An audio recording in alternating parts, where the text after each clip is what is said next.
So, what do we think of puppies? They're really cute, right? They're adorable. You want to pick them up and cuddle with them and just play all the time? I won't get too excited. But how about dinosaurs? They're not too cute to you, right? And even though it seems obvious as to why they're not cute, there is a definitive answer to this. Now, in our day-to-day lives, whether it's online or in real life, we see plenty of cute things. Animals, babies, and even non-living things that just happen to look cute. But how come cute things attract so much attention from us humans? Well, although it's a vague concept and usually taken for granted, cuteness is a scientific phenomenon that happens for many reasons. Today I'll try to tell you what we find cute, what happens when we see something cute, and what's the reason behind reacting to cute things. Now, back to our dinosaur. Again, as I said, there must be a definitive answer as to why this isn't cute and while this is. Well, turns out that there is a specific schemata laid down by famous ethologist Konrad Lorenz in 1949, and he tells us that there are specific attributes that we consider cute. And he calls the schemata kinshima. He says that we associate attributes that infants have, our own human infants, and call those as cute. They're usually a rounder head, bigger eyes lower down in the head, soft chubby cheeks, and elastic skin, soft surfaces. And he says that this applies to anything really, even besides humans and infants. It applies to animals and non-living objects.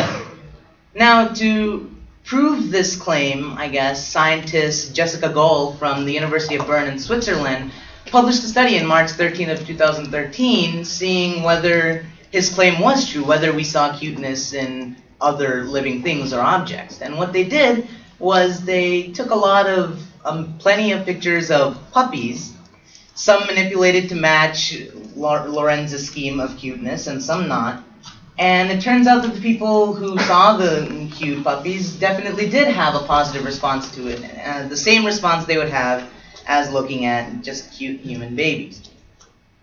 Now, I've been talking about this response over and over again, and perhaps you want to know what it is. It's primarily a physical response that happens in our brain in a part called the nucleus accumbens, right there. This part of the brain is responsible for releasing dopamine in our body, which is part of our internal reward system. It's associated with feelings of pleasure, happiness, anticipation of reward, etc. And so when we do see something cute, we generally do have that feel-good moment that we want to cuddle with it and play with it. This claim has also been taken further. Scientist Melanie Glocker and her team at the University of Munster tried seeing whether there were any other feelings associated with seeing cute things. And what they did was they showed different pictures of babies to nulliparous women and see whether they responded in any way besides the usual nucleus accumbens response to it.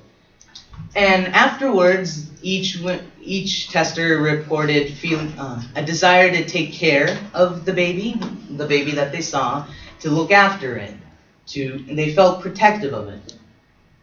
Now, why would we feel protective of cute things in the first place? Is it because they're cute? Well, biological philosopher Daniel Dennett actually says that it's the other way around. He says that we don't want to take care of things because they're cute, but rather cute things happen to be cute because we're hardwired to take care of them. It's sort of an odd line of reasoning, and it's definitely reversed, which may come off weird to you first. But he compares this to the reasoning he claims with honey and sweetness, that we don't like honey because it's sweet, but honey happens to feel sweet to us because we like it, and it's a high energy source. So it's a way we can distinguish between low energy foods, high energy foods, and perhaps have a higher chance of survival. And his line of reasoning makes sense, because if humans really were hardwired to take care of their infants, then it would seem plausible that they accept their offspring's attributes as aesthetically pleasing. Now, this line of reasoning also presents an interesting consequence. Say if human babies had 5 ears and 4 legs and a crooked nose, similar to that, then perhaps we'd consider that cute instead of what we consider cute today. We wouldn't think the puppies that we see nowadays are cute, but rather anything that would have 5 ears, we'll find them cute. Now, I'm pretty sure there's nothing in this world with 5 ears, but on the note of multi-limbed babies, I think I'm going to leave this presentation, this discussion right here. Now, it turns out that although it is a vague concept, cuteness is still being researched to this day in the scientific community and in the philosophy of aesthetics.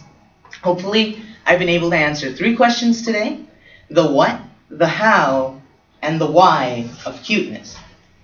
Now, we may not consider dinosaurs cute today, but who knows, if human infants ever start looking a bit more reptilian and like dinosaurs, maybe we'll abandon the usual puppy or kitten and go for a Tyrannosaurus Rex.